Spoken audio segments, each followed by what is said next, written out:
Okay, let me share my screen and I'll also verify whether it's visible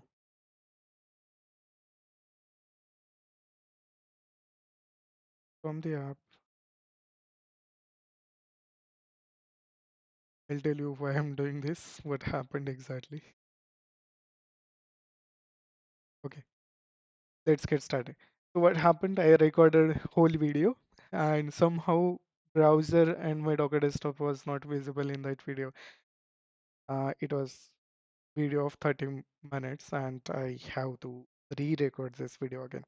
Was for my learners, I'll do it again.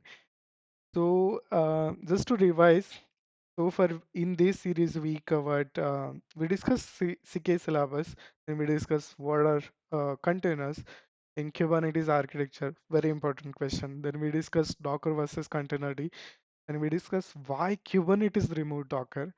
Then couple of different methods to install your Kubernetes using Minikube, your KubeADM, a KubeADM cluster upgrade process, etcd backup and restore process, how to access multiple Kubernetes clusters from one single command line. And on top of that, we also discuss kind cluster installation process. After that, we moved for the authentication in Kubernetes. And then we created one separate video on covering YAML basics, which is very important in CK exam because most lot of folks get stuck understanding the YAML definition files in Kubernetes, different formats and different data structures in YAML. Very easy. So if you are still struggling with the YAML, this is one short video. Very, I think 5 to 7 minutes video, very simple and short, cute. And then we discuss about namespaces in Kubernetes. For this video, particular video, we are going to discuss about authorization in Kubernetes.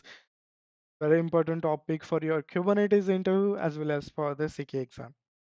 I'm going to show you a new method, what I'm going to do for this video particularly, and maybe if things work out, then I'll use it for my future videos as well. So I love using Docker Desktop for my development work. Two things which I'm going to use is Docker provided Kubernetes cluster. So with the Docker desktop itself, you can use kind cluster. You can select what is the version you want to use and its number of nodes you want to use for the kind Kubernetes cluster. Very easy to spin up. Within few seconds or minutes, it will be up and running. And second feature from Docker desktop, which I'm going to explore today, is Ask Garden. It's a LLM agent from the Docker itself. And we'll keep on asking some questions to learn about different things about today's video. The first question which I'm going to ask Garden is that what is authentication and authorization in Kubernetes? Depends on your internet speed, it will take some time. Oh, it is very quicker than expected. So authentication and authorization in Kubernetes are mechanism to control access to cluster and its resources. That's true. Then this is we already discussed what is authentication. Authentication verifies the identity of a user or services trying to interact with your Kubernetes API. And Kubernetes supports multiple authentication methods, certificates, your bearer tokens, OIDC, webhook, or basic authentication, username and password is deprecated and not recommended. Similarly, like when you are going to school or college, you get your identity card, right? So that is your identity. Once you get into college, then what are the different things you can perform? So as a college professor, they will have more access to different staff rooms, or IT guy in the college will have access to servers and students will have access to classrooms. So that is authorization. Authorization determines what actions an authenticated user or service is allowed to perform. As a user, what are the different actions you can perform to Kubernetes cluster is defined using authorization. Now, in Kubernetes uses different authorization methods. Very common and popular is RBAC, role-based access control. Okay, so in RBAC, we'll try to ask Carton again what is RBAC. But in short, authentication is who are you, and authorization is what are you allowed to do. In simple words, I'm highlighting it again because this is one of question which confuses many DevOps works and gets asked into your into questions as well. Explain what is authentication and authorization. All the notes are available on our GitHub. So if you want to learn about authentication, we have separate video. You can go through that. And if you want to learn about authorization, then we have this amazing document on our GitHub. Just to revise, um, so as a user, you interact with your Kubernetes API through your kubectl client libraries or REST. Both human users and Kubernetes service accounts can be granted access to API, and when a request is made to the API, it undergoes through series of stages. First is authentication, then authorization, and then admission control. And final, your execution of request is get passed if all the checks are completed. Okay, then we discuss in authentication video how to generate certificate for a user and provide um, um, access to Kubernetes cluster to particular user or a group. And these are different authentication strategies. I'll not discuss this again because I already have video on my the CK series about authentication. Today's video is for the authorization, which means what are the different actions you can perform as a user, group, or service account. Let us again ask Ardan, tell me more about authorization, authorization in Kubernetes and RBAC as well.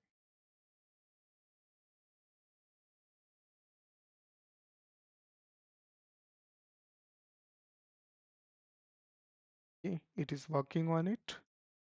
Let it 2 more seconds.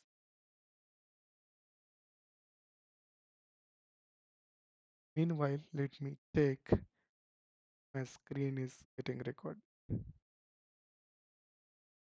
It is.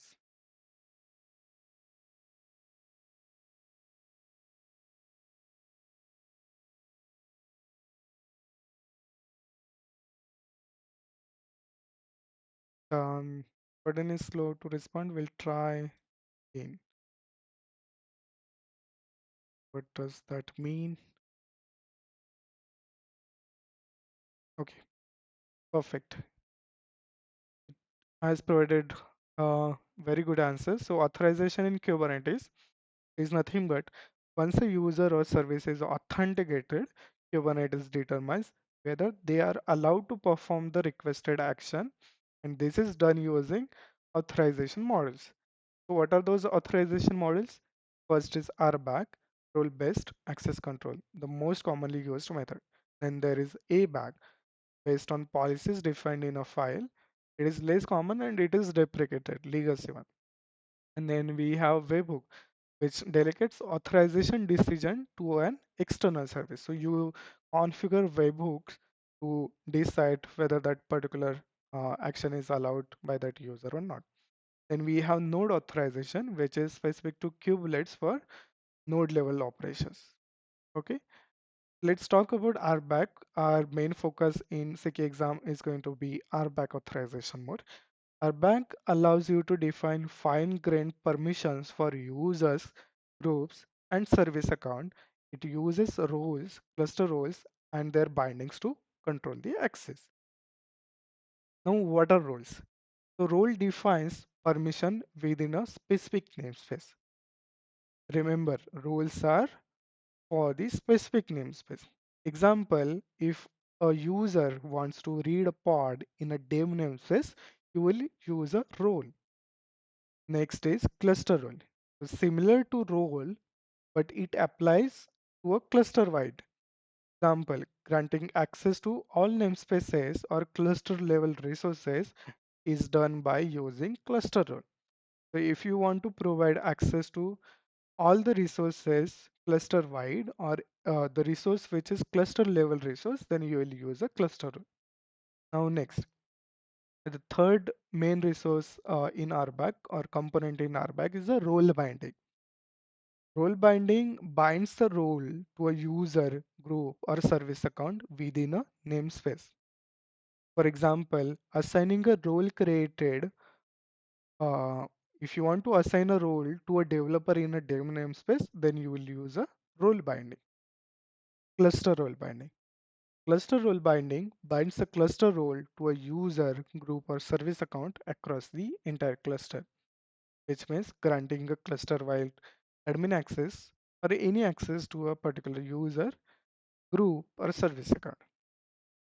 Okay, so remember, if you want uh, to provide access within particular namespace, role and role binding are the options. If you want to provide access cluster wide or to the cluster level resource, then you will use a cluster role and cluster role binding. Then Ask Gordon have also helped us with amazing examples. Let me walk you through YAML definition, and now you will realize why I created YAML video and namespace video. Because if you get confused with a namespace, what is namespace, or how this YAML is structured, then it will be very difficult for you for understanding Kubernetes as well as clearing a CK exam. And I don't want my learners to get stuck on those basic things. That is why I created namespace and YAML videos before this one. Okay, definitions are very simple. This is YAML format. We define API version of roles, then define kind as a role. In metadata part, we define namespace. Okay, since this is a role, we also need to define namespace here. And what is the name of this role? In rules section, we define API groups, resources, and verbs. So which resource you want to provide action, and what are the actions you want to provide. Okay? Now we created the role. Now how to bind that role or how to provide assign that role to particular user, group, or service account. That will be done using role binding. The YAML definition is very same. API version kind is role binding. In metadata, we are defining name and namespace. In subjects, you can define kind as a user, group, or service account. And here we are providing username as well. And then in role references, we are providing which role to bind to this particular user. Okay. Similarly, if you want to use this same role binding to assign different uh, roles, then you can create another item in this list. Okay. Similarly, definition for the cluster role is very same. Only thing which get changed is the kind. It will be cluster role. You don't need to specify the namespace, and rules can be same. API groups, resources, and verbs, or you can define um, cluster level objects or cluster level resources in cluster role definition. Cluster role binding definition is very same. Here you define kind as a cluster role binding, metadata only name. You don't need to specify the namespace. And in the subject, you can define kind as a user, group, or service account, a name of user or group or service account, and which cluster role you want to bind that. Okay, let me ask Ask Gordon again, can you help me with imperative commands? Because next question from my learners would be, how do I remember all these fields for rule binding, cluster rule, and cluster rule binding? No, you don't need to remember any of these fields. I'll tell you the easier way. The easier way is using the imperative commands. Using commands as well, you can create this rule binding, and cluster rule binding. Okay, as Gordon actually agrees with us, Kubernetes supports imperative commands, which is for quick and direct resource management using kubectl. These commands are useful for creating, updating, and managing resources without writing YAML manifest. You can use this command. Okay. Okay. Our question was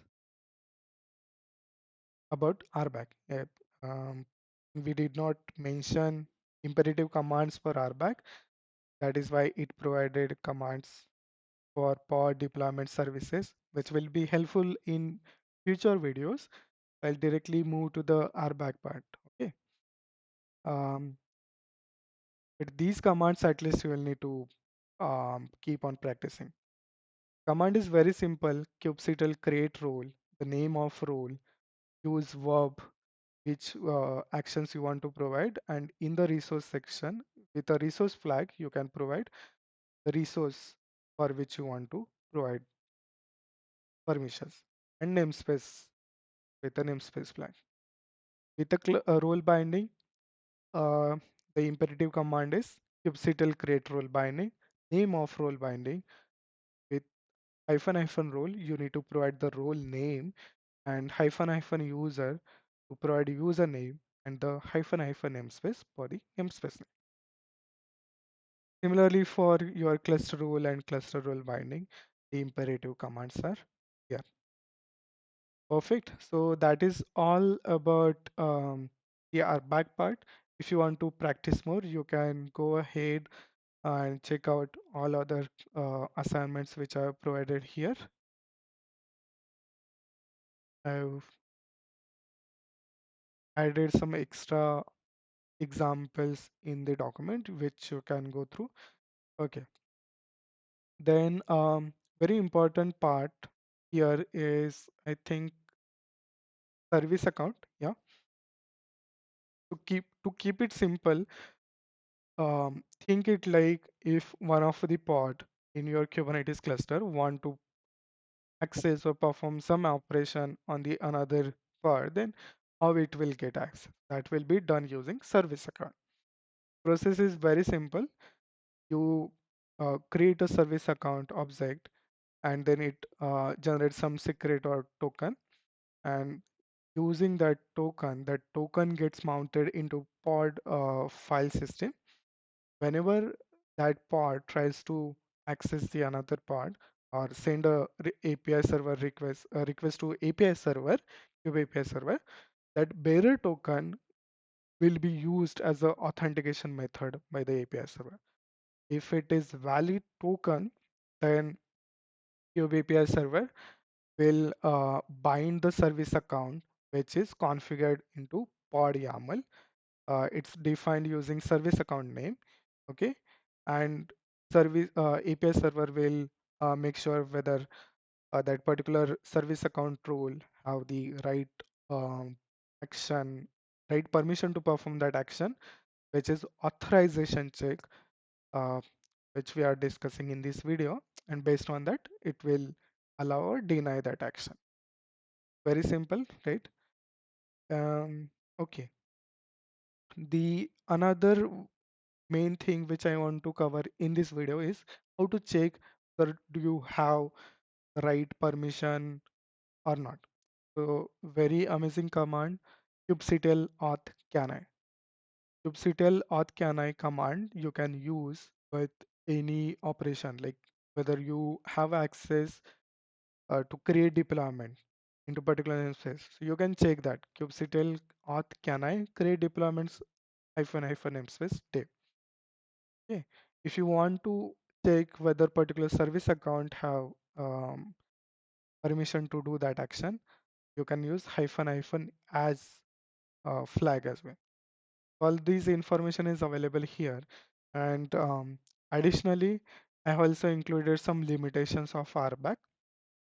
What is difference between um, role binding, cluster role binding. So two main things here. The third point, which is role bindings can link cluster roles, but they only grant access to the namespace of role binding. But you cluster role bindings cannot reference roles. So this is very much important point from this video. Always remember you can use the cluster roles with role bindings, but you can't use roles with a cluster role bindings. Okay. And the next thing which I want to tell you is that if you are part of my Discord server, which is free, and I've been running it for a very long time, many of people are getting benefited with that initiative.